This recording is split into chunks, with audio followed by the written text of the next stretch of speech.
There we go. All right, there we go. All right, good deal.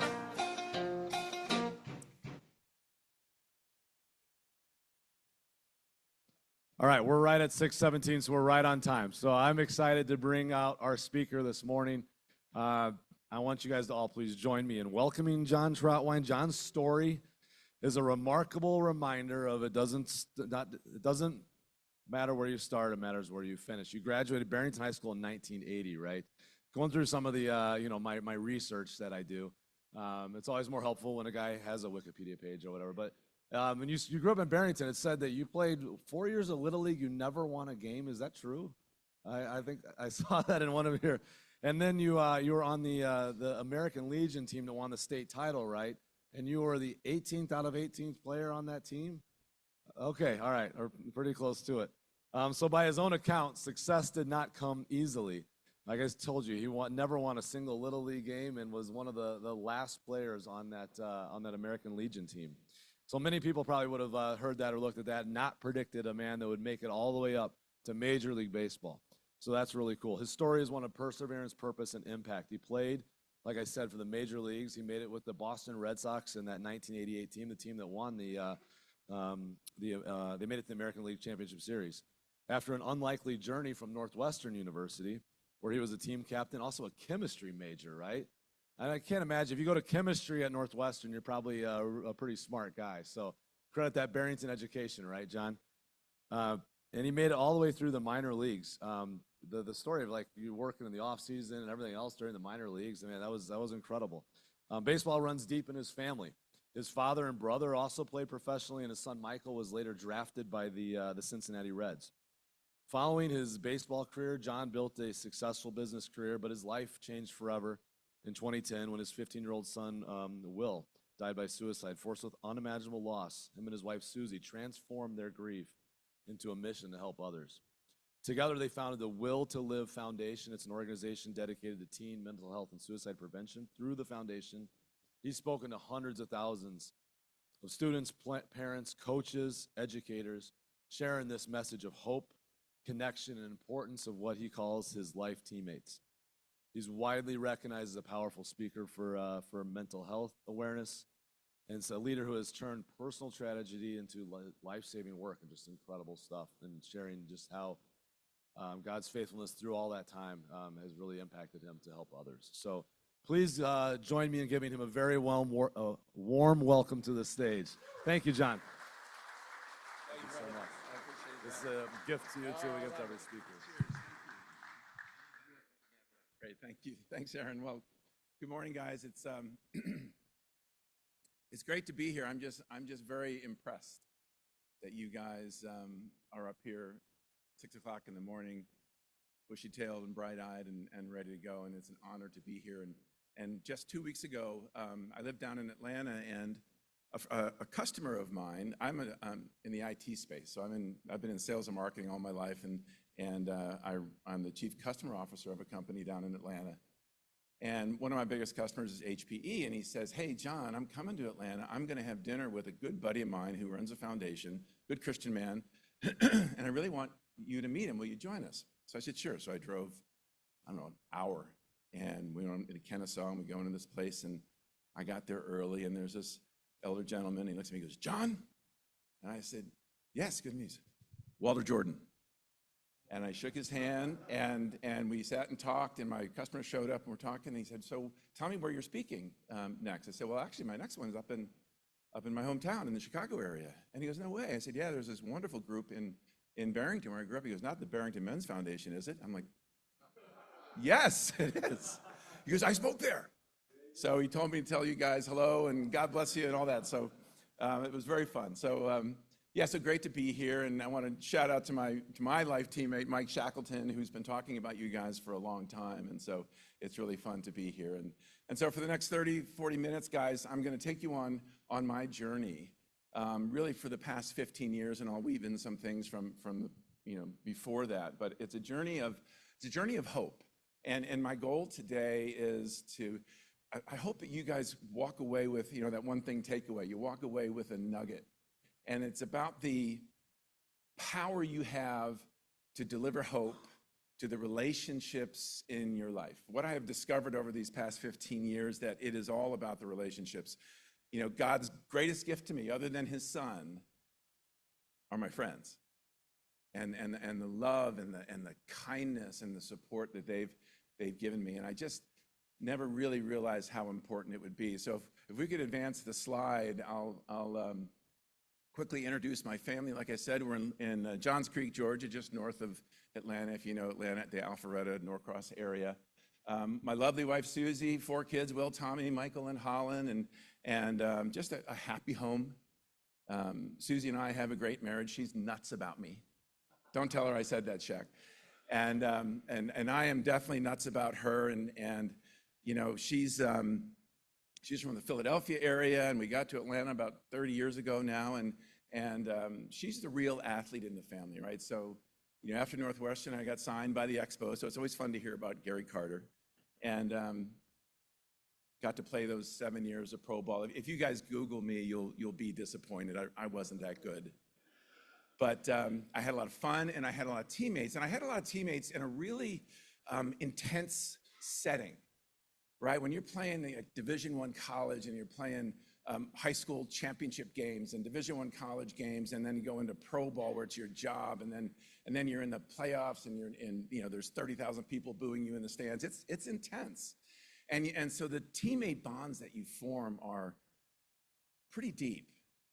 And Susie is the real athlete in the family. She played lacrosse and field hockey at the University of Virginia. So she too had a lot of teammates in this intense setting. So we had a very teammate approach to our parenting. You know, good teams win, and great teams love each other. And it just was always a teammate-driven parenting. It's the best way to describe it. Hands-on, pressure-free. I coach my kids' travel baseball team, and I refuse to play 2 tournaments in a row. If we played a tournament this weekend, because Abner Doubleday, when he invented baseball, did not mean to have 9 games in a 2-day weekend. So we would play on this weekend. Next weekend, we're playing 1 game, and then we're all going for pizza. Because if you want to make your high school baseball team, you got to love the game. And nobody loves baseball playing it 9 times in a row in 2 days. So pretty, how do I say, glass half full approach to everything. If you ask the people in our neighborhood about the Trautweins, they would say, you know, they've got it going, and they're living the dream. And if you could give me advance the slide, it'll show you that, you know, the dream ended about 15 years ago. So that's Will. That's our oldest child. He was 15 years old, and on October 15th in 2010, he took his life in our home. He was big. He was strong. He was healthy. He was successful. He was a good student. He was a good athlete. He was an exceptional musician. He played the guitar. He played the piano. He played the drums. He was the lead singer in a band. He wrote songs. He was the leader of his friends. He was the consultant of his friends. And if anybody would have told me that my son was struggling in any way, shape, or form, I would have told you are nuts. If anybody would have told me that my son was suffering from a mental illness or depression, I would have been offended. I would have gotten pissed off. He's a Trautwein. He's great. He's wonderful. He's my son. Back off. But I was uneducated, and I was unaware of mental illness. And because of that, we lost him. I'm convinced of it. I didn't know that 1 in 5 of us in this room today, right now, guys, suffer from a diagnosable mental illness that is treatable, beatable, common, curable, and okay. I didn't know that. I didn't know that 1 in 5 of Will's friends were struggling. I didn't know any of this. I just thought Will had it going. And the night before he died, we went to dinner at a pizza place in Johns Creek called Verrazano's. And I said, hey, it's a Thursday night. I said, Will, we're going to have pizza tonight. Can you come? He goes, well, I have a test tomorrow in geology. So if you test me, I'll come. I got note cards. I said, great. So we go to dinner, and we're having pizza, and I'm testing him on his note cards, and he knew every one. There was like 30 of them. I go, wow, Will, you know your stuff. He goes, yeah, Dad, I'm going to ace this. He studied really hard for a test he never took. And Dad, on Saturday, this is Thursday, on Saturday, in 2 days, can we get up early? Because I've got to ref lacrosse, to the Little League lacrosse at noon. Can we get up early and go to the Department of Transportation because I can get my driver's permit? He took his life the day before he was going to get his driver's permit. Mom, am I going to get my braces of 4 years? Am I going to get them off this Tuesday or next Tuesday? Dad, on Halloween, which is in 2 weeks, our band's going to play in our cul-de-sac. It's awesome. You should check out the song list. It's going to be really great, Dad. He spent that dinner telling me about great things happening tomorrow and this week and this month. And if anybody would have told my wife, my Will's two brothers, Will's sister, Will's friends, they all would have said, no. But we didn't know that depression is often maskable. He didn't want us to know. Oh, how am I going to get through this? And the day he died was just so devastating. It was a Friday morning, and we ended up going to our neighbor's house. It became like ground zero, and people were just coming in from all over the neighborhood into this house. And if you can hit the next slide, I was with my son Tommy, and he was 13, and he worshiped Will, his 15-year-old brother. And I hugged him. I said, I love you, Tommy. He goes, Dad, I can't feel my legs. I said, oh, God, you got to help me here. My son, he's going into shock. He can't feel his legs. And at that moment, the assistant pastor of my church, who was relatively new, I didn't even know him. He'd been there 2 weeks. He came in and he introduces himself. He says, I'm Neil Coolhouse. I'm with John at the Johns Creek Presbyterian. Can I lead you in a prayer, John? I said, yes. And I got my family, and Tommy was like, I almost had to carry him over, and we got in a circle, and Neil said that prayer, and he said that, we know that you're hurting, Lord, but we know that you caught him, and we know that he's with you. And when the prayer ended, I remember just there was like a peaceful calmness like settled on us. And Tommy looked at me and said, I'm okay now, Dad. And he was fine from then on. And later that day, I saw that picture. And I don't know how, I can't remember if it was someone texted it to me or if I saw it on a post or something like that. But all of a sudden, it was like my family knew where Will was. He was in Christ's arms. And that saved me. And I didn't expect it, guys. Because if you would have told me 3 days before that I was going to lose my oldest son to suicide, I would have been questioning God pretty hard. I would have been questioning the existence of a God pretty hard. But now it was the only way I could get up in the morning was that picture. I see it every day. And it gave me this strength to say, okay, I'm going to do something here. And if you hit the next slide, I didn't know what I was going to do. And as that weekend went on, people came out of the woodwork to talk about suicide in their lives and mental health in their lives and mental illness and depression and anxiety and all of these things. And people that I knew for 10 years, your brother took his life and I've known you for 10 years and you didn't tell me. Oh, we don't talk about it.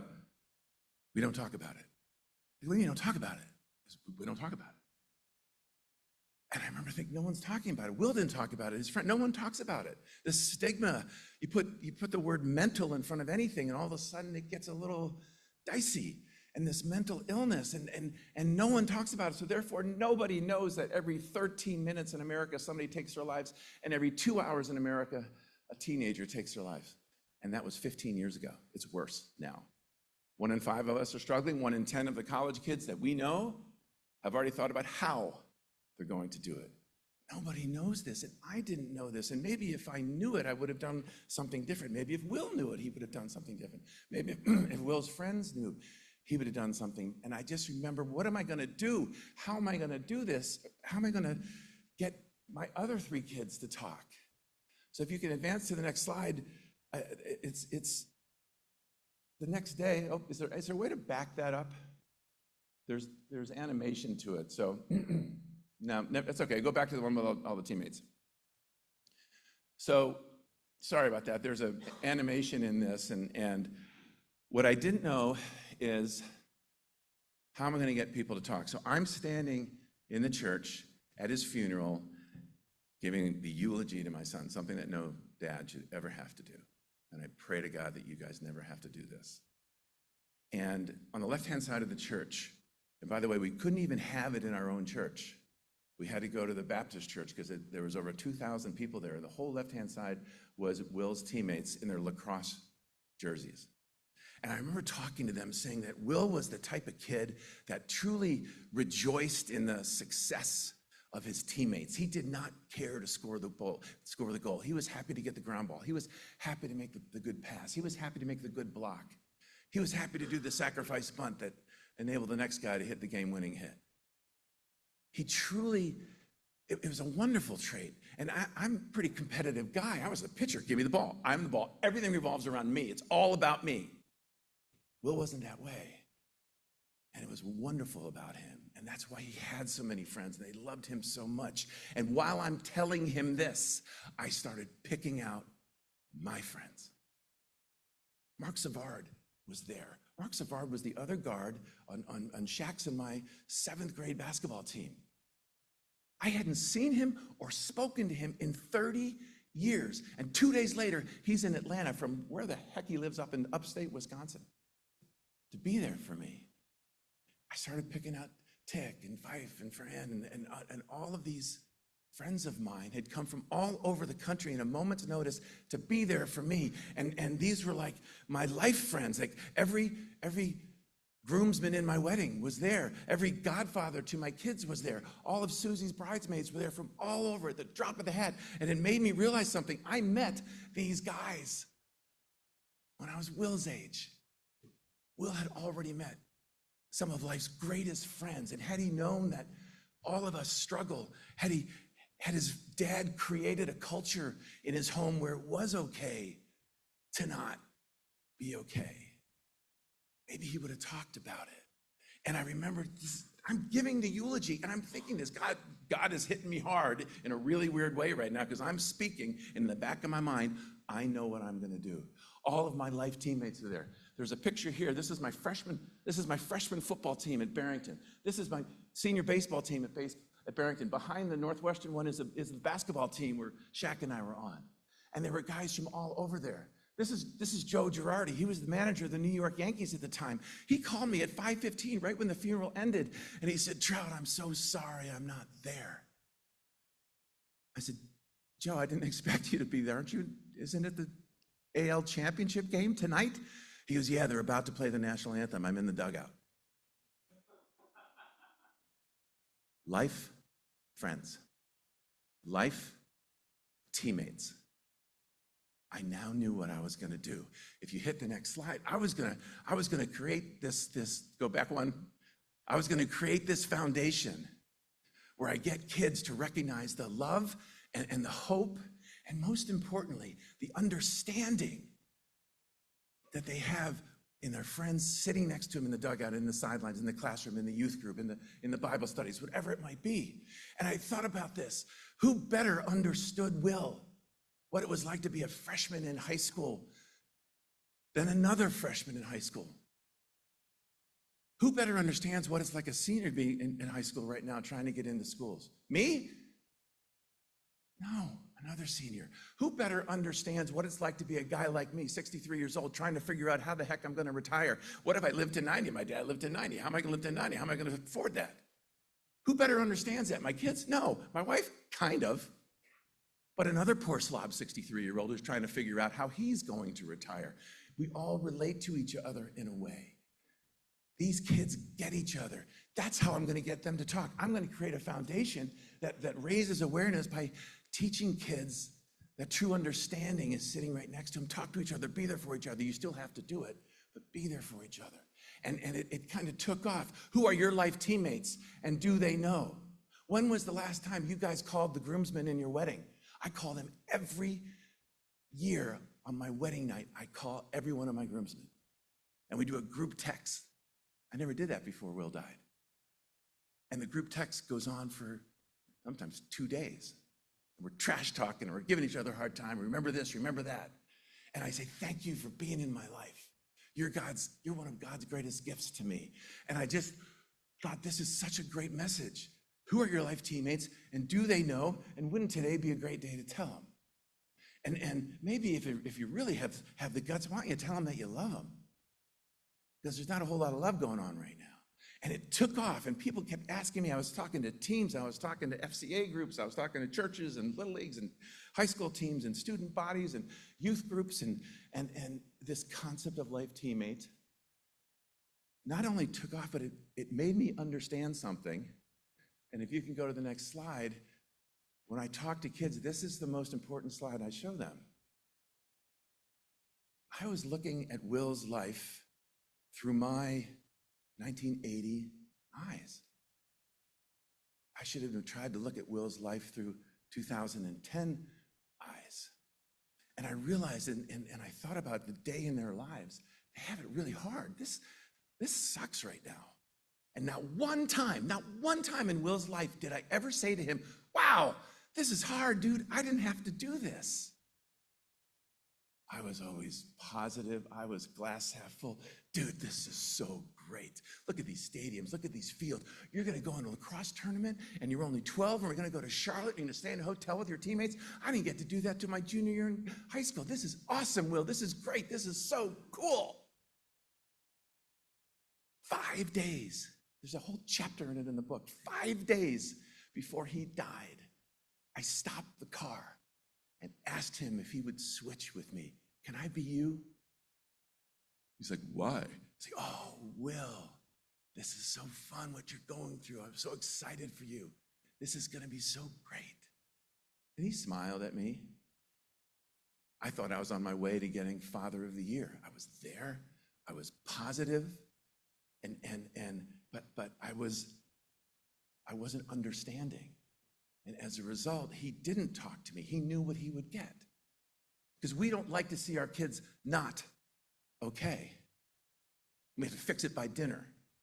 Because we know they're going to be okay. And just once, I wish I would have said to Will, wow, this sucks. I didn't have to do it. How can I help? Rather than always having that answer. And so if you go to the next slide, it just kind of shows these things as they try to get into school. And the University of Georgia actually came into our school and said, you need to take AP classes and you need to ace them if you want to get into Georgia.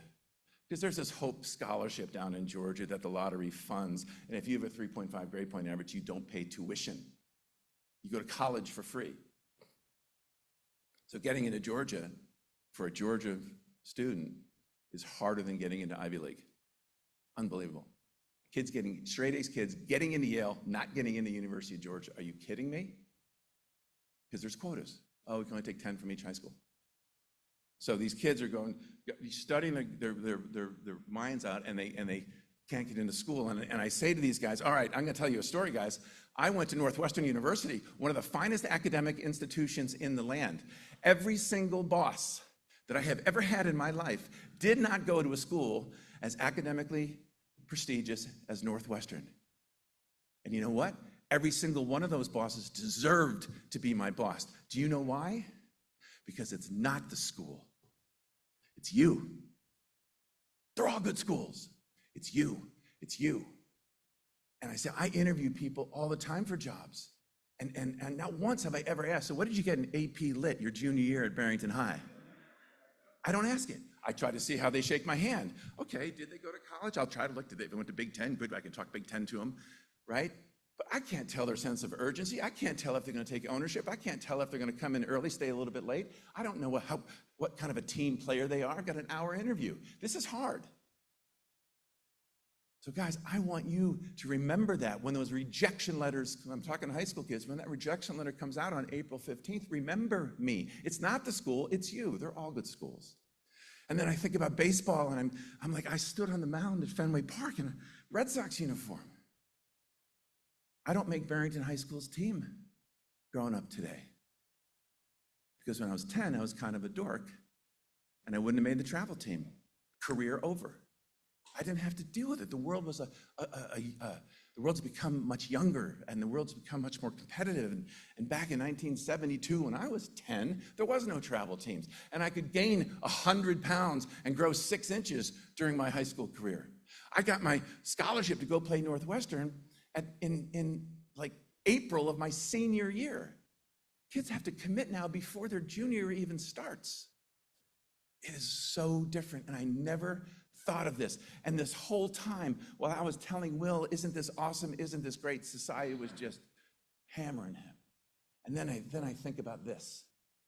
And when sometimes I talk to dads, and maybe there's a few of you in here, you're going to say, well, okay, wait a minute. You're telling me that my son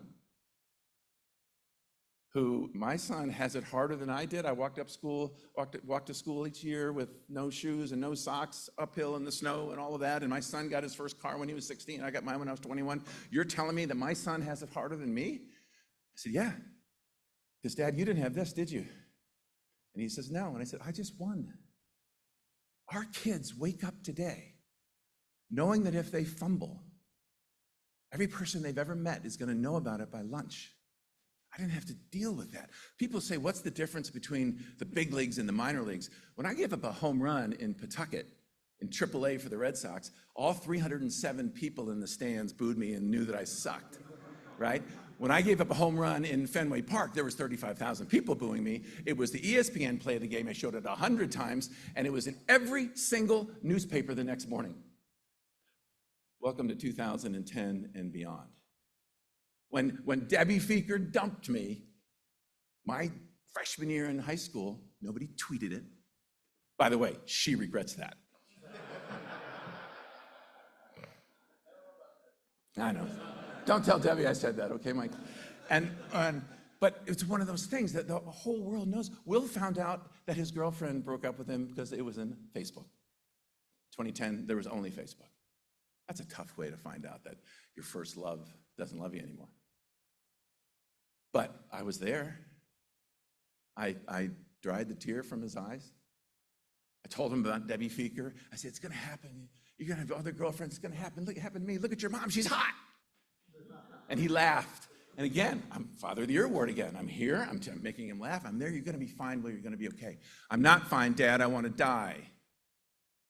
He didn't say that. He didn't say anything like that. Because I was giving him the answer, the solution. And I just wish I would have said, I don't know. And years later, Tommy, his brother's girlfriend, broke up with him, or they were in the process of breaking up. And it was everything I could do to not go through the Debbie Feeker story and with, look at your mom, she's hot, and all that fun stuff. I didn't do it. I said, wow, that sucks, Tommy. How can I help? I don't know anything about young love. The next day, Tommy texts me, like at 4 in the afternoon, he never does that. Dad, Chandler and I got back together. Thanks so much for the talk last night. That sucks. I don't know. Best piece of fathering I ever gave. It's a weird world, man. But we don't have to have all those answers. And this world is tough right now. And just being there, and if I can get you guys to show your kids and show the relationships in your lives that you understand. You don't have to have the answer, but just showing that you understand, and maybe think about the fact that we're all a mess and it is okay to not be okay. Maybe this culture does start to evolve and people are okay to talk about it. I used to say, if I can get you guys to say I love you, I can get you to say I'm not okay. And we had fun doing this. And the kids, when I talk to the kids and I'm saying this, you have it hard, they're looking at me like, I love this guy. Because they do have it hard. They still have to do it. And so I'm not asking to change your discipline. They still have to do it. I just want you to show understanding. We say a trusted adult, knows and shows. Because I don't think Will said to his friends, yeah, my dad gets me. I live with that guys every day. But I think his brothers and sister do. They say my dad annoys me, but he does understand. And I think that's just a lesson that I learned, that it was so simple that I didn't have to have all the answers. So if you could move on to the next slide, we created this concept of life teammates get each other. Who really does get you? they do carry each other's burdens. And this concept came up, and October 14th, which is the last day of his life, is now National Life Teammates Day. And who are your life teammates, and do they know? And I ask high school kids, and I say, if you're gonna get, here's your high school assignment, ladies, you're gonna get married this coming Saturday. All right, Shaq, I'll use you. You say to Liam, you're getting married this Saturday. Who's in your wedding? And he'll roll his eyes and make you a little nervous, and he'll be thinking, okay, who would be my 5 groomsmen in my wedding right now? And when I say this to the kids, they look at me like, okay, and you can see them thinking, okay, who would be the 5? And then I say, now that you have those names in your head, let me ask you another question. Do they know it? What would happen if you said, if I'm getting married today, I would want you up there with me in front of God in the most important day of my life? How do you think that would make them feel? How do you think that would make you feel? That's what a life teammate does. It's this giving. And when I think of young boys, and especially like high school age boys, I'll say, you guys don't have to be all wishy-washy, but I say, dude, if I got married Saturday, you would so be in my wedding. I love you. What he really said was, I'm here. You're going to call me, right? I'm here. And I think that's the culture that didn't exist in Northview High School back in Atlanta in 2010. And it does a bit now because of this foundation, I'm here. And when I think about, you can go ahead and advance it. We're going to have some fun when you talk about the power that life teammates have to show understanding. So this is Fenway Park. And 3-1, the count now to McGuire. You guys probably recognize him. Typically when I show these to kids, they have no idea who Jose Canseco is. And they don't know who Mark McGuire is. But this is my 3rd game in the big leagues, and I've been pitching really well until then.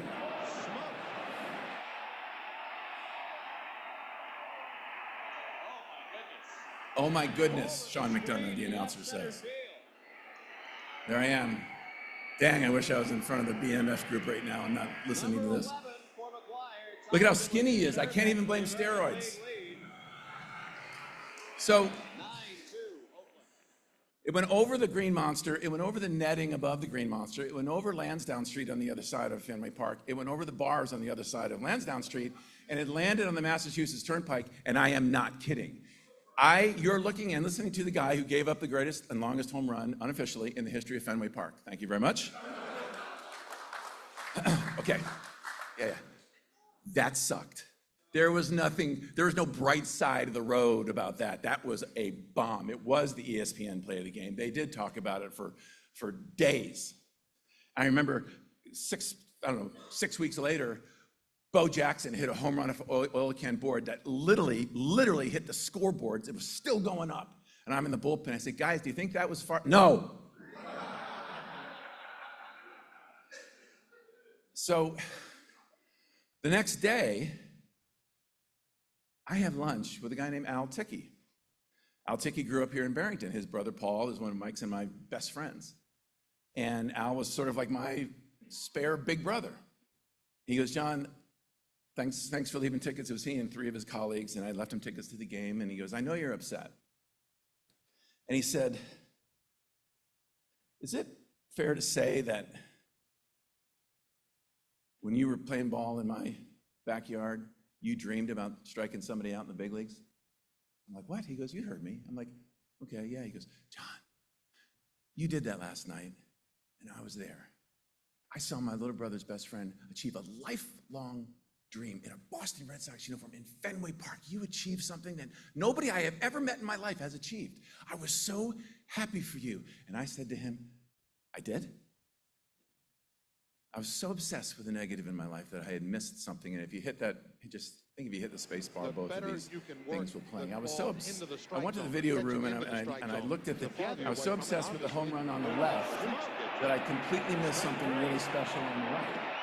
And that was where I should have had that baseball autographed. By the way, you notice I'm number 42. They've retired my number in every stadium. Number his first major league strikeout. I fooled my kids for about a year. If you go to the next slide, I'm going to go through this quickly because we're getting short on time, but the home run to Mark McGuire was right down the middle. It was belt high. Merry Christmas, Mark. And my pitching coach said, Trautwein, don't throw the ball down the middle to Mark McGuire. Thank you, coach. The strikeout was a sinker, low and away, ball was tailing, got the hitter off balance. My teammate, Wes Gardner, said, what was that pitch you struck out Javier on? I said, it was a two-seamer. He goes, that's you, John. That's your pitch. That's what got you here. Stick with what got you here. And I remember thinking, we spend so much of our time, and I show this to kids, we spend so much of our time learning from our mistakes, which is important. But what about learning from our successes? What is it that I do really well? What is it that I love to do? And did I do it today? So whether it's something like that, professional, I have a really good sinker, I need to throw the sinker. Why am I throwing a four-seamer to Mark McGuire? And if you go to the next slide, it became something that was just so important. And when I talk to these kids, what do you love to do? Did you do it today? If you love to play the piano, did you play it today? If you love to play the guitar and haven't played for 2 weeks, that's a problem. If you like to read, read. If you like to run, run. Look at me, guys. I woke up today at like 4:45 in the morning. Are you kidding me, Aaron? But I got up and I jumped up. You know why? Because I was going to do something that I love to do and I'm good at it. Positive passion. And I thought about my own life, and this is where God works in these ways, and he's sending me these messages that I don't even know, but I'm a people person. I'm a relationship guy. I'm in sales. I should be out talking to my customers. I should be out talking to my employees. I should be building relationships. I should be motivating that way. I should not be sitting behind a desk analyzing spreadsheets or analyzing reports.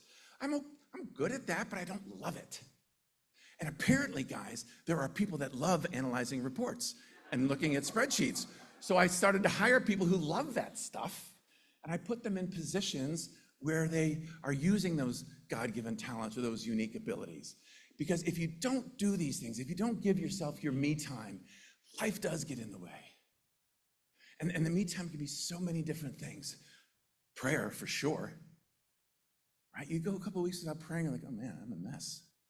You don't realize why. So give yourself your me time. Sometimes you have to book it. God will not be mad if you say, Lord, I'm a mess. I'm going to have to actually book 9 to 10 every day with you. It's better than not doing it all. Life gets in the way.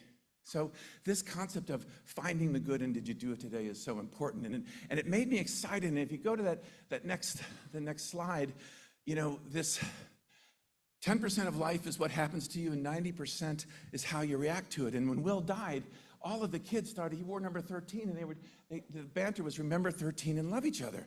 And I remember I was asked to speak at a fellowship of Christian athletes, and I was going to be the last speaker, and I knew that the first 4 guys were going to be like massive students of the Bible. They're going to be quoting scripture left and right, and I'm not really a student of the Bible, but I knew there was a verse where Jesus just said, just love each other. I didn't know what it was, so I did what any good Christian would do. I Googled it, and I found it.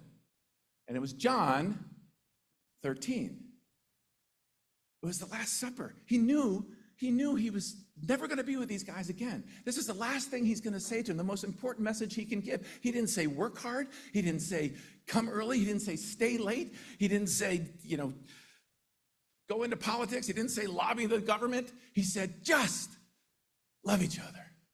And at that point, I was trying to figure out why is this happening to me? Why do I have my son took his life in his own bedroom in my house, and I'm having a good time. What is wrong with me? I couldn't understand why I was so motivated to do this. And what I didn't realize is that all of this time I've been telling kids to love each other and be there for each other and build relationships and give to each other. I was preaching the gospel, and I didn't even know it. And it's my therapy. And who is my best life teammate? It was God, and it hit me. I now understood. And if you go to the next slide, this is going to be a tough one because it was animated. But I remember thinking, I'm a big Beatles fan. They wrote "All You Need Is Love." I'm pretty sure Lennon and McCartney did not have a Bible open when they wrote that. But it doesn't matter. It's not what they write. It's what I heard. And the gospel is everywhere. And I say to these kids, you don't have to be Tim Tebow to be a great Christian. Gospel is everywhere. And on the left, this was me before Will died. I'd go to church and I'd receive the love. I'd receive the hope. But now with Will to live, the arrows were pointing out. I was leaving church, and the church would end, and I'd go back into my normal way, and life would go on. I'll be back next Sunday. Now I'm spending all my time telling kids to love each other and be there for each other and give of each other. And the more you give, the greater the will to live, and all of these things. And I realized that my life teammate was Jesus, and this is why I am where I am. And I marvel at that, guys. I didn't expect it. And I'm so grateful and so thankful for it. And if you go to the next slide, I think what was really interesting is that all of this came through my weakness. All of this came through my tears, and I was a mess, and I did feel weak. And a friend of mine gave me that quote. He said, "Don't you understand? That's when God's power is greatest. And it's okay to be weak. It's okay to not be okay." And I was able to take all of this and all of this stuff with the will to live, and now it's a whole different world. And I remember when my son Tommy said, "Oh, Dad, that, just love each other, that's will to live." I said, "Tommy, maybe it's the other way around. Maybe when we say just love each other, it's the gospel." He goes, "Okay, I understand now." And I'm so grateful and thankful for it. And this concept of, and my challenge to all of you guys is to help create that culture in your circle, in your world, in your family, because it's going to build those relationships. And I can build those relationships. I'm not only going to increase your will to live, I'm going to increase the will to live of your family and your friends. And if you move to the next slide, which is my last one, there's behind that love you man, I talk about, creating that culture. I talk about try to deliver hope. Be the source of hope whenever you can. And when you are struggling, go where the love is. Maybe it's here every Thursday. It's really special what you guys are doing here. And if I can get you guys to not be afraid to drop a love you man on somebody, if I can get you kids to say to your teammates, "Love you, man, I'm here for you." And when you do this to young teams, they'll look at you like you're nuts, but then by the end of the year, they're like, "Love you, man." So now, in honor of all of the life teammates, all of those relationships in your lives, all of the friends that you haven't talked to in a long time, but you're going to talk to this week, I want you to turn to the person next to you and say, "I love you, man."